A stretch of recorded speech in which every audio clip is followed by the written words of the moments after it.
Hello and welcome to Awful Commentary. My name is Dominic Archer and today I want to talk to you about someone that maybe you heard of. He goes by the name of Superman.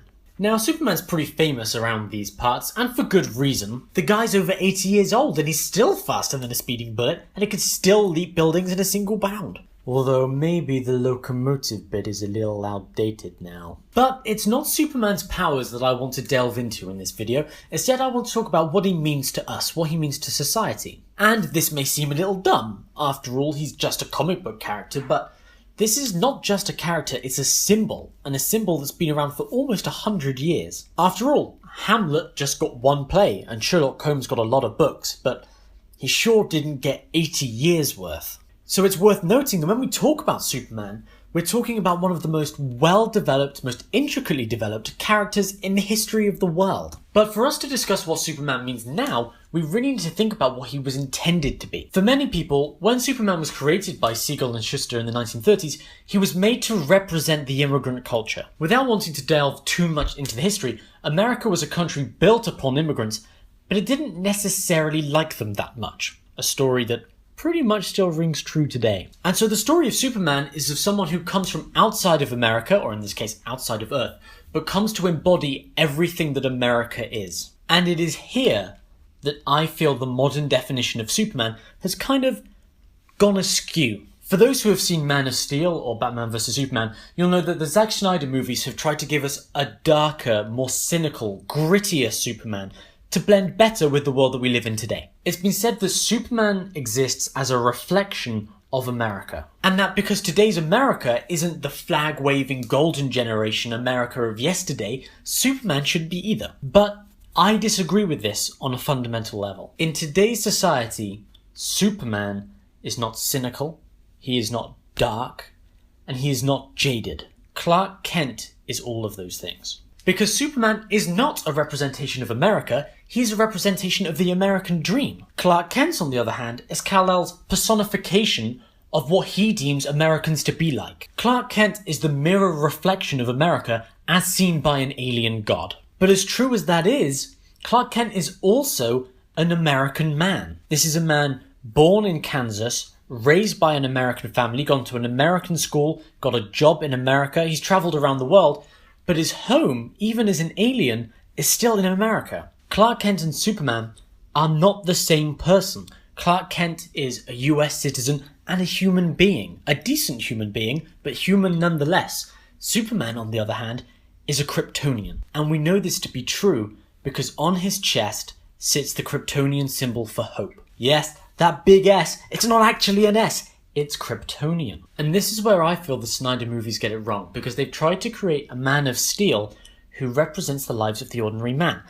And that's just not the case for him. This is exactly the case for Steve Rogers or Captain America. Because Captain America is a man out of time who came from the greatest America, only to witness the country go on a downward slope and is necessarily jaded by it. But Superman is above that in the same way that Superman is above the symbol of the American flag. He doesn't represent America, he represents hope. Literally hope. And that's what the American dream is. Zack Snyder gave us the Superman of today, but that's not who he is. He's the man of tomorrow. He is not the reflection of a nation. He is what a nation aspires to be. And if you think that perhaps I'm talking too optimistically about Superman here, it's worth looking at the ridiculous optimism of the 1970s Superman. The Dick Donner, Christopher Reeve Superman is cheesy beyond belief, full of sexual innuendo, bad comedy, and even worse wigs. And it is easy to pass this off to a simpler time. Things were easier back then. The world was less complicated. After all, America was simpler. Except that it wasn't, because the 1970s gave America the end of the Vietnam War, Watergate, and even the birth of punk. And punk doesn't just appear if everything is nice and innocent. In comics, the late 60s and 70s are generally regarded as when the industry started to take a darker path to represent the country that they existed in. And yet, in one of the most difficult decades that America ever faced, here comes the Christopher Reeve winking at the camera John Williams soundtrack epic with all the hope and innocent naivety you could ever dream of. Whenever America has doubted its cultural identity, Superman has always stood for truth, justice, and the American way.